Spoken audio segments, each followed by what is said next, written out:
Erode Mahesh sir அவர்களையும் அனைத்து cable Shankar sir அவர்களையும் அனைவரும் அன்பு மற்றும் ஜென்ம நட்சத்திரம். ஆக்சுவலி நாங்கள் வந்து வேறு ப்ரொஃபஷன் வேறு இன்ட்ரெஸ்ட் இருந்தாலும் எங்களுக்கு சினிமாவில் சினிமாவில் இன்ட்ரெஸ்ட் வந்துச்சு, மூவி எடுக்கணும் இன்ட்ரெஸ்ட் இருக்கும்போது நாங்கள் வந்து we are looking for a good ஒரு ப்ரொஃபஷனலாக டீமை தேடிட்டோம். நெக்ஸ்ட் என்ன பேசுகிறேன்னே தெரியல. லிட்டரலி அந்த ஸ்பீச் கேட்டு ஷூட் ஸ்பாட்கே போன மாதிரி இருந்துச்சு. ஸோ மேடையில் இருக்க எல்லாருக்கும் வணக்கம். அண்ட் ஜூலை 18 ஜென்ம நட்சத்திரம் ரிலீஸ் ஆகுது. அண்ட் ஜென்ம நட்சத்திரோட ஃபஸ்ட்டு ஸ்டேஜ் இது. ரொம்ப ஹாப்பியாக இருக்குது. அண்ட் படத்தில் ஃபஸ்ட் நாளில் இருந்து இப்போ வரைக்கும் அவ்வளோ ஹார்ட் ஒர்க் போட்டு லிட்ரலி பிளட் அண்ட் ஸ்வெட் கொடுத்து உழைச்சிருக்கோம். எங்களோட உழைப்பு நீங்கள் பிக் ஸ்க்ரீனில் பார்த்துட்டு உங்கள் மனசில் என்னெல்லாம் தோணுதோ, படம் எப்படி இருக்கோ அதை பற்றி 4 வார்த்தை எழுதி படத்துக்கு சப்போர்ட் பண்ணணும் ரொம்ப தாழ்மையுடன் வேண்டுகொள்கிறேன். அண்ட் அவ்வளோதான், வேறு எதுவும் ப்ரிப்பேர் பண்ணல. எனக்கு இந்த வாய்ப்பளித்த Mani sir and the entire cast and crew, ரொம்ப சப்போர்ட்டிவாக இருந்த என்னோட பேர் மைத்து, மால்வி, அருண் அண்ட் சிவம் ப்ரோ எல்லாருக்குமே ரொம்ப நன்றி. அண்ட் ஒன்ஸ் அகெயின் வந்திருக்க ப்ரெஸ் அண்ட் மீடியா எல்லாருக்குமே ரொம்ப தேங்க்ஸ். தேங்க்யூ. ஜூலை 18 மறக்காம தியேட்டரில் போய் பாருங்க. வாழ்த்துக்கள். Thank you. Thank you so much sir. அடுத்ததா ஜென்ம நட்சத்திரம் படத்தோட ஒரு முக்கியமான அங்கம் எடிட்டர் திரு எழுதப்பட்டதனுடைய இயற்கையினுடைய நியதி. அப்போ ஈரோடு மகேஷ் தம்பியும் நண்பர்கள், ஊடக நண்பர்கள் அனைவருக்கும் என்னுடைய காலை வணக்கங்கள். நிறைய ஃபர்ஸ்ட் இந்த ஒரு ஃபங்க்ஷனில் நான் பார்த்தேன், an auditor giving an inaugural speech normally doesn't happen. ஏன்னா ஆடிட்டர் எப்பவுமே கடைசியில் தான் வருவாங்க. Vijay is such a wonderful person and the way he spoke about the film ரொம்பவே நல்லா இருந்தது. ஸோ எனக்கு வந்து இந்த கம்பெனியுடைய ப்ரொடக்ஷன் மேனேஜர் பாண்டியன் வந்து கூப்பிட்டு, சார் இந்த மாதிரி மணிவர்மன் ஒரு டைரக்டர் ஒரு படம் பண்ணுறாரு, ஒரு ரொம்ப சின்ன கதாபாத்திரம் பட் ரொம்ப முக்கியமான கதாபாத்திரம் அப்படின்னாரு. எத்தனை நாள் ஒர்க்குன்னு கேட்டேன். ப்ராப்ளி ஒரு மேக்ஸிமம் ஒரு 2 days இருக்கும் சார், ஒரு நாளில் பண்ணி முடிக்கிறதுக்கு ட்ரை பண்ணுவாங்க அப்படின்னா. ஒரு நாள் என்ன பண்ண முடியும் அப்படின்னு சொல்லிட்டு நான் யோசித்தேன். பட் லுக்கிங் பேக், என்னுடைய முக்கியமான கதாபாத்திரங்கள் என்னுடைய சினிமா கேரியரில் பார்த்தீங்கன்னா மோஸ்ட்லி மகாநிதி படமாகட்டும், மகளிர் மட்டும் படமாகட்டும், இல்லை சண்டைக்கோழி படமாகட்டும், 2 or 3 scenes only I'll come. But அந்த இம்பேக்ட் அந்த கேரக்டர் கிரியேட் பண்ணது வந்து டெஃபினெட்லி இன்றைக்கும் வந்து எங்கே போனாலுமே அந்த கேரக்டர் பற்றி பேசுவாங்க. ஸோ அந்த வகையில் அந்த கதையை கேட்டுட்டு மணி வந்து என்கிட்ட சொல்லும்போது, okay Mani, I'll definitely do it for youன்னு. ஸோ ஒரு விஷயம் நான் மணிக்கிட்ட நான் வந்து வாட் ஐ அப்ரிஷியேட் இஸ், ஒரு கன்விக்ஷன் இருக்கிற டைரக்டர், என்ன வேணுங்கிறது மட்டும் கரெக்டாக எடுக்கிற ஒரு டைரக்டர். அதாவது உதாரணத்துக்கு சொன்னோம்னா ஹரி சார் கூட ஒரு 5-6 படங்கள் நான் ஒர்க் பண்ணியிருக்கேன். அவர் வந்து எப்படின்னா he will work with an edited version in his mind. அவருக்கு வந்து இந்த ஆங்கிள் அந்த ஆங்கிள் அந்த ஆங்கிள்லாம் எடுத்துக்கலாம், நம்ம எது போட்டு பார்த்து கரெக்டாக இருக்கோ எடுத்துக்கலாம் அப்படிங்கிறது கிடையாது.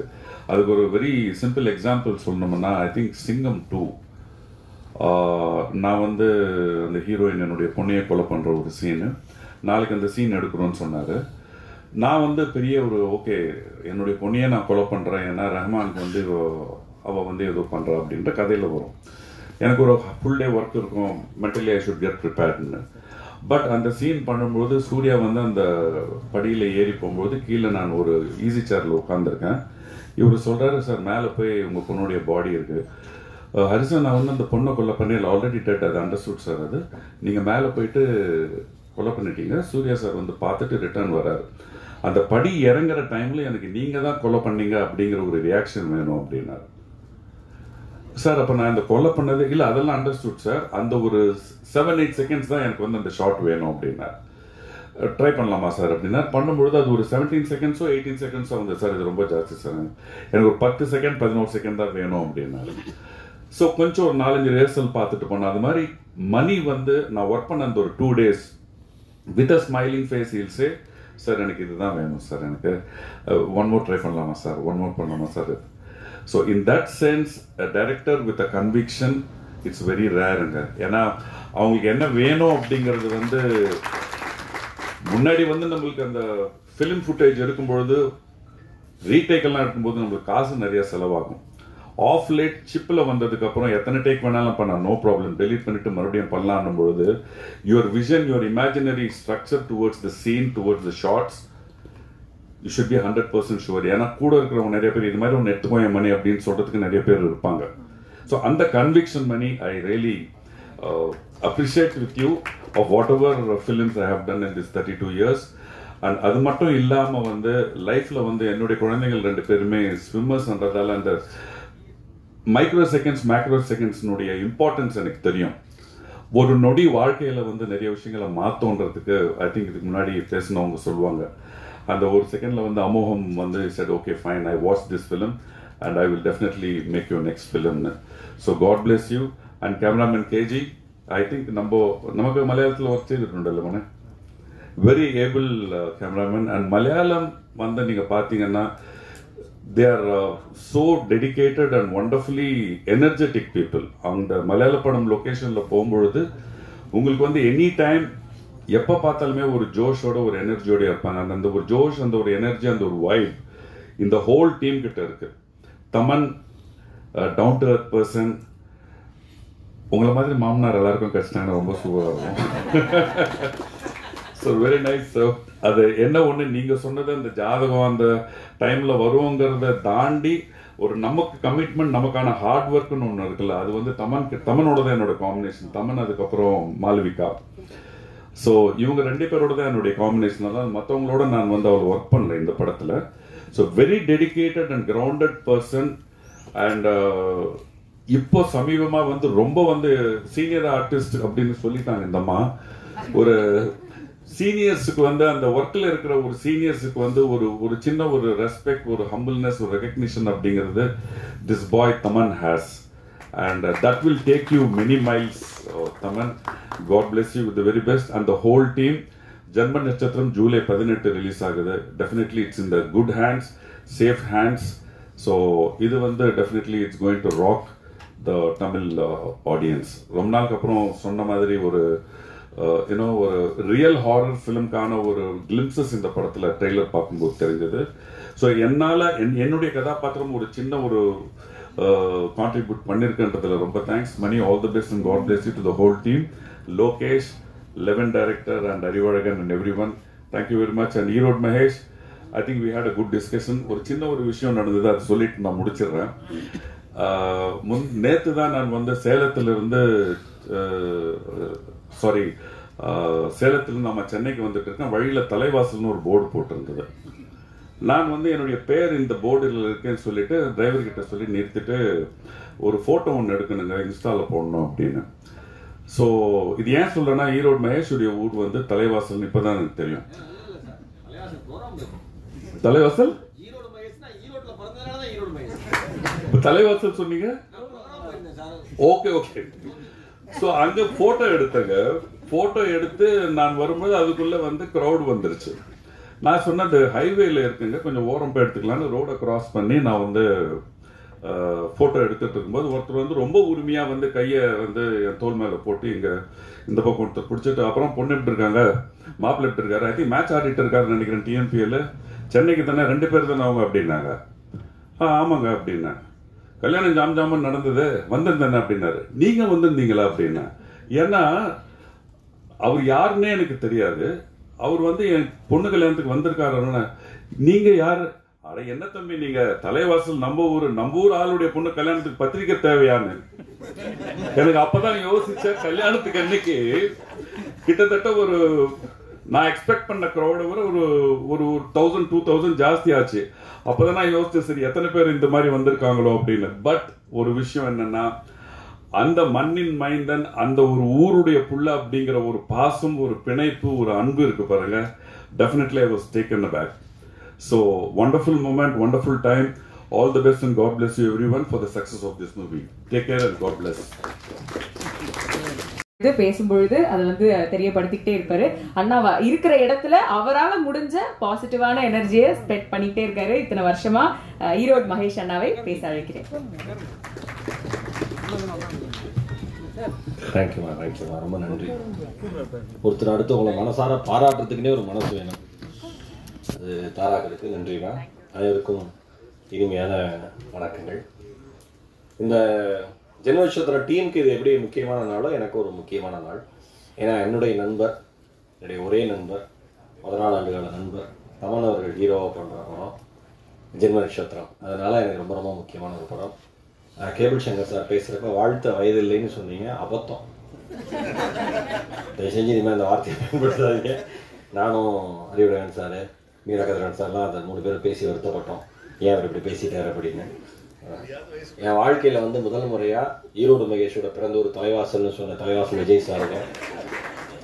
பரவாயில்ல சார், ஏன்னா நிறைய பேர் ஈரோடு மகேஷன் கூப்பிட்டு திரும்ப சொந்த ஊரும் அப்படி செத்துடலாமான்னு இருக்கு. சார் சிரிக்கிறார். ரொம்ப ஒரு அது குடும்ப மேடை மாதிரி தான். இந்த மைத்துன்னு சொன்னிச்சு ரக்ஷா வந்து, மைத்ரேயன் வந்து ஒரு கால் பண்ணேன், எனக்கு சான்ஸ் கிடச்சிது அப்படின்னாரு. நான்லாம் மணிக்கு வந்து 5 வருஷமாக கால் பண்ணுறேன். அது காலாக மட்டும்தான் இருக்குது, கால் ஷீட்டாக இன்னும் மாறலை. அது இந்த மாதிரி இருக்குது. நான் சும்மா நல்ல மனசு உங்களுக்கு ஒன்றும் குறவராது, சும்மா உதாரணத்துக்காக சொன்னேன். அந்த மாதிரி நல்ல மனுஷனாக இருக்கீங்க நீங்கள், அதுக்காக சிரிக்காதீங்க. அப்புறம் ரொம்ப ரொம்ப மகிழ்ச்சி. எனக்கு என்னென்னா வந்து நான் ஒரு விஷயம் நம்புகிறேன், தொடர்ந்து கதவை தட்டிகிட்டே இருக்கிறவங்களுக்கு எந்த கதவும் திறக்கிறதே கிடையாது. நம்பிக்கையோடு தொடர்ந்து கதவை தட்டிகிட்டே இருக்கிறவங்களுக்கு மட்டும்தான் கதவு திறக்கும், வாய்ப்பு கிடைக்கும். தமன் அந்த மாதிரி 14 வருஷமாக நம்பிக்கையோட கதவுல தட்டிகிட்டே இருக்கிற ஒரு இளைஞர். ஏன்னா ஐடியில் ஒரு நல்ல லெவலில் சம்பாதிச்சுட்டு இருந்த ஒரு பையன், ஒரு பெரிய பொசிஷன். இன்னைக்கு வந்து ஒரு ஐடியிலே இருந்திருந்தாருன்னா எனக்கு தெரிஞ்சு ஓனாக ஒரு கம்பெனி நடத்துகிற அளவுக்கு டேலண்ட். தமனோட நெருங்கி பழகின எல்லாருக்கும் தெரியும். ஒரு மொபைல் லைப்ரரி மாதிரி எதை பற்றி வேணால் நீங்கள் அவர்கிட்ட கேட்கலாம். அவ்வளோ டீட்டெயில்டாக ஆத்தென்டிக்காக பேசக்கூடிய ஒரு நபர். அதை விட்டுட்டு சினிமாவுக்குன்னு வந்து கூத்துப்பட்றையில் வந்து கற்றுக்கிட்டு அதுக்கப்புறம் முயற்சி எடுத்து வெளிச்சம் விழாதான்னு ஒரு லைட்டு தெரியும், ஓ அந்த இடத்துல வெளிச்சம் இருக்குது, நம்ம ஓடி போயிடலாம் அந்த வெளிச்சத்துக்குன்னு கிட்ட போகிறப்ப அந்த லைட் மறுபடியும் தூரமாக போகுது, அந்த வெளிச்சம் தூரமாக போகுது, மறுபடியும் ஓடுறோம், மறுபடியும் அந்த வெளிச்சம் தூரமாக போகுது. ஆனால் அந்த ஓட்டம் நிற்காம ஓடிட்டே இருக்கோம்ல, அவங்களுக்கு தான் அந்த வெளிச்சம் கிட்ட வரும். இந்த படம், இந்த ஜென்ம நட்சத்திரம் நிச்சயமாக என்னுடைய நண்பருக்கு வெளிச்சத்தை தரும் என்பதில் எந்தவித சந்தேகமே கிடையாது. இங்கே உள்ளே வந்தோடனே நம்ம அந்த அழகாக நம்ம ஆர்ட் டைரக்டரோட ஐடியாவான்னு தெரியல, அந்த நட்சத்திரத்தை சுற்றி விட்டு பார்த்தது நல்லா இருப்பீங்க நீங்கள். சுரேஷ் சந்திரா சார், ஆனால் தலைவன் இருக்காங்க எங்கள் அண்ணன், அவர் நாகர் சார் எல்லாம் அவங்க டீமே ரொம்ப பேரோட்டிங் கேட்கணுமா அண்ணன் எங்களுக்கு வந்து பெரிய சப்போர்ட். அந்த சுற்றி விடுறது வந்து என்னோட நட்சத்திரம் என்னன்னு கேட்டாங்க, பரணி இப்போ தான் 7:30 ஆரம்பிச்சிருக்கு. ஏன் பரணி பாலராஜனே நம்ம 7:30 ஆரம்பிச்சிருக்கு, 7:30 துவங்கியதுன்னு இப்போதானா அப்படின்னு நினச்சேன் நான். புரிஞ்சிருக்குன்னு நினைக்கிறேன் பரணியில் இருக்கிறவங்களுக்குலாம். அந்த மாதிரி ஒருத்தருக்கு ஒரு வாழ்க்கையில் ஒரு விஷயம் நடக்கும்ல. ஆனால் நமக்கு என்னன்னா நிறைய பேர் கேட்பாங்க, ஒரு நொடிக்கு வந்து நான் தியேட்டருக்குள்ள போய் பேசினேன், நீங்கள் சப்போர்ட் பண்ணுங்க இது சின்ன படம்னு பேசுகிறப்ப, சார் இந்த படத்தில் நீங்கள் என்ன பாட்டு என்ன நடிச்சிருக்கீங்க என்ன அப்படின்லாம் கேட்டாங்க. இல்லைங்க என் நண்பர் நடிச்சிருக்காருங்க, அவருக்காக நான் பேச வந்தேங்க, எங்கள் டீம் தெரிஞ்ச டீம் அதனால் பேச வந்தேங்க. இந்த மேடையும் அதே மாதிரி தான். நான் ஒன்றே ஒன்று சொல்லவா, நீங்கள் விரும்புகிறவர்கள், நீங்கள் நேசிப்பவர்கள், உங்களுடைய நண்பர்கள் ஜெயிக்கிற பொழுது நீங்கள் ஜெயிக்கிறதா நினைச்சீங்கன்னா நிச்சயமாக நீங்கள் ஜெயிக்கிறதுக்கான ஒரு நாளும் இறைவன் நிச்சயமாக தருவோம். இங்கே பிரச்சனையே வந்து யாரும் ஜெயிச்சிடக்கூடாதுன்னு எல்லாரும் நினைக்கிறோம். கை கொடு நல்லா இருக்கீங்களான்னு நினச்சி நல்லா இருக்கீங்களான்னு கேட்டு கை கொடுக்குறப்ப நாசமாக போன்னு நினச்சிக்கிறான். நல்லா இருக்கீங்களா சார், நாசமாக போயிட்டு எப்படியாவது அப்படிதான் எண்ணத்துல கையை கொடுக்குறான். சில பேர் இன்னுமா இருக்குன்னு கேட்குறான், சில பேர் என்ன டிவிலே வரதில்லைங்கிறான், சில பேர் சோத்துக்கு என்ன ஒரு வாரம் டிவியில் வரலைனாலும் பிச்சைக்காரன் ஆயிடும்னு நினைக்கிறாங்க. இவ்வளோ எல்லாரும் அவ்வளோ நல்ல எண்ணத்தோடு சுற்றி இருக்காங்க. இந்த போட்டி நிறைந்த உலகம் தான். நான் ஒன்னே ஒன்று சொல்கிறேன், இங்கே எல்லாருக்குமான இடமும் இருக்குது. ஆனால் நமக்கான இடம் எப்போ கிடைக்குன்னு தெரியாது, அது வரைக்கும் ஓடி தான் ஆகணும், அதை நிறுத்தவே கூடாது. அப்படி ஓடுற ஒரு நண்பர் தான் என்னுடைய நண்பர். ஏன்னா வந்து வாழ்க்கையில் வந்து ஒரு விஷயம்தான் நான் நம்புகிறேன், நம்பிக்கை மட்டும்தான். இங்கே இருக்கிற எல்லா ப்ரெஸ் பீப்புள், நான் ஒரு நொடி படத்துக்கு வந்து ப்ரமோஷனுக்குன்னு எதுவுமே செலவு பண்ணல, உண்மை அதுதானே மணி, ப்ரமோஷன் எதுவுமே செலவு பண்ணல. அதுவே ஆர்கானிக்காக வந்து ஏதோ சோஷியல் மீடியாவில் இருக்கிறவங்க, யூடியூப்ல இருக்கிறவங்க, இன்ஸ்டாவில் இருக்கிறவங்களாம் படம் பார்த்துட்டு நல்லா இருக்கு போய் பாருங்கன்னு சொல்லி ரீச் ஆனது தான் அந்த படம். இப்போ 11 படத்துக்கும் அதே மாதிரி தான் சோஷியல் மீடியாவில் அவ்வளோ பெரிய ஆதரவு வந்து நண்பருக்கு ரீச் ஆயிருக்கு. பத்திரிகை, மீடியா, யூடியூபர், சோஷியல் மீடியா இருக்கிற அத்தனை பேருக்கு ஒரே ஒரு வேண்டுகோள், நல்ல படத்துக்கு ஆதரவு தாங்க. நீங்கள் நியாயமாக எந்த கருத்துக்கள் சொன்னாலும் ஏற்றுக்கிறதுக்கு டீம் ரெடியாக இருக்கு, அதுதான் உண்மை. இன்றைய நாளுடைய கதாநாயகன் வந்து சஞ்சய் மாணிக்கம். எந்திரிப்பா, ஆமாம் ரொம்ப நேரம் எந்திரிப்பான், அவ்வளோ ஹைட்டாக இருக்கிறதுனால உட்காந்து எந்திரிக்கிறப்பே அவ்வளோ பெருசாக வந்துக்கிட்டே இருப்பான். ஒரு பேக் போட்டிருப்பான், இப்போ மலேசியா சுற்றி பார்க்க போகிற மாதிரியே ஒரு பேக்கை போட்டு, அது என்ன ரேசர்ப்பா, கோ கார்ட், அந்த சின்ன காருக்குள்ள எப்படி நீ உள்ளே போகிற, சின்ன காருக்குள்ள படுக்க வச்சு தான் நல்லா தள்ளணும். பயங்கரமான மியூசிக் நாலேஜ் இருக்கிற பையன், ரொம்ப சிம்பிளான பையன். நான் எனக்கு தெரியுங்க என்னன்னா ஒரு நான் சொல்லக்கூடாது, நம்ம விஜய் டிவி சூப்பர் சிங்கர்லாம் முதல் 2-3 ரவுண்ட்லேயே ரிஜெக்ட் ஆகி வெளில போயிடுவாங்க. அவனுங்க பண்ணுற தாங்க முடியாது. மீரா கதிரவன் சார், நான் அந்த மாதிரி டிவி ஷோஸில் பாடியிருக்கேன். சிங்கர் டைட்டில் வின்னர் இருப்பான், அவன் அமைதியாக இருப்பான் கையை கட்டிக்கிட்டு. அப்படி இருக்கிற ஆட்டிடியூட் இருக்கிற மக்கள் மத்தியில் ரொம்ப ரொம்ப அன்பாக எங்கேயாவது போனால், நான் உண்மையை ஓப்பனாக சொல்கிறேன், ஒரு மனுஷன் வந்து திறமை இருக்கிறதுனால ஜெயிக்க மாட்டான், தொடர்பு இருக்கிறதுனால ஜெயிக்க மாட்டான், பணம் இருக்கிறதுனால ஜெயிக்க மாட்டான், அவன் பண்புனால மட்டும்தான் ஜெயிப்பான். சஞ்சய் அந்த மாதிரி ஒரு பையன். ஆனால் எதுக்கு நான் டீ வாங்கிட்டு வரேன் ஓடி போய் அதெல்லாம் யார் பண்ணுவா? பணம் என்ன அவசியம் முதல்ல? அந்த மாதிரி ஒரு பையன், நல்ல மியூசிக் நாலேஜ் இருக்கிற பையன். நல்லா இருப்பீங்க. கேஜி உங்களோட பெரிய ஃபேனு. சூர்யா பேய் படம் முடிச்சோன்னா கல்யாணம் பிரமாதமாக இருக்கும். எடிட்டர் சூர்யாவுக்கு வாழ்த்துக்கள். இந்த இதோட ப்ராஜெக்ட் கேட்டு எங்களுடைய ஆடிட்டர் விஜயன் சார், எங்களுடைய இனிய நண்பர், thank you. Raksha and Malvi, thank you so much. ரொம்ப ரொம்ப நன்றி. எங்களுடைய மென்டார் வழிகாட்டி அண்ணன் பரணி பாலராஜ் அவர்கள், அடிச்சு பிரித்து துவம்சம் பண்ணிட்டீங்க, நீங்கள் கலக்கிட்டீங்க. நீங்கள் எப்பயுமே எங்களுக்கு சப்போர்ட்டாக இருக்கணும். ப்ரோ எந்திரிங்க ப்ரோ, சிவம் ப்ரோ. இந்த மனுஷன் இவ்வளோ சிம்பிளாக இருக்காரு. அந்த பாட்டு என்ன ஹை பிச்சில், நான் சொன்னேன் சார்ட்ட, என்ன அருமையான பாட்டு. நிச்சயமாக பெரிய உயரங்கள் வருவீங்க. பாட்டில் ஆஸ் அ சிங்கராக நீங்கள் நிறைய அச்சீவ் பண்ணிட்டீங்க. ஆஸ் அ ஆக்டராக இந்த படத்துக்கு அப்புறம் உங்களுக்கு பெரிய ரீச் இருக்கும் ப்ரோ. ரொம்ப ரொம்ப ரொம்ப ரொம்ப சந்தோஷம். Best cost Murali sir. இப்போ வந்து சொன்னார்ல 50% படம் முடிஞ்சிருக்குன்னு, அதில் நான் நடிச்சிருக்கேன். மணி ப்ரோ அதுக்கு கால் ஷீட் கொடுத்துட்டார். ஆனால் எனக்கு முரளி சார், எனக்கு செல்வகுமார் சார் நன்றி. முரளி சார் எனக்கு ரொம்ப பிடிச்சது. படம் பூஜைலாம் முடிஞ்சு, ஃபர்ஸ்ட் டே ஷூட்லாம் முடிஞ்சு, ஒரு வாரம் ஷூட் போனதுக்கப்புறம் நீங்கள் யாருன்னு எனக்கு கேட்டாப்ல. எனக்கு ரொம்ப அது வந்து மன நிறைவாக இருந்தது. ஒரு மாதிரி நல்ல ப்ரொடியூசர், நல்லா ஒரு கலாய்க்கிறாரா, என்ன பண்ணுறாரு, இன்னும் என்னடா வாழ்க்கை நமக்கு எப்படி இருக்கேன்னு. ரொம்ப நன்றி சார். யாருன்னு தெரியாமல் வாய்ப்பு கொடுத்து காசு கொடுத்து நல்ல டீம், மொத்த டீமுக்கு என்னுடைய மனம் நிறைந்த நன்றி, வாழ்த்துக்கள். அருண் உட்பட எல்லாருக்குமே தேங்க்யூ ஸோ மச். இது என் நண்பன் படம். என் நண்பன் ஜெயிக்கணும், என் நண்பன் பெரிய லெவலில் ஜெயிக்கணும். என் நண்பன் ஜெயிக்கிறத ஒரு தேட்டரில் உட்காந்துருக்கிற ஒரு 300 பேருக்கு நடுவில் ஒரு ரசிகனாக உட்காந்து பார்த்து கை தட்டுறதுல சந்தோஷப்படுற ஒரு ரசிகனாக என் நண்பனுக்கு நான் மாறணும். Thank you so much. Love you all.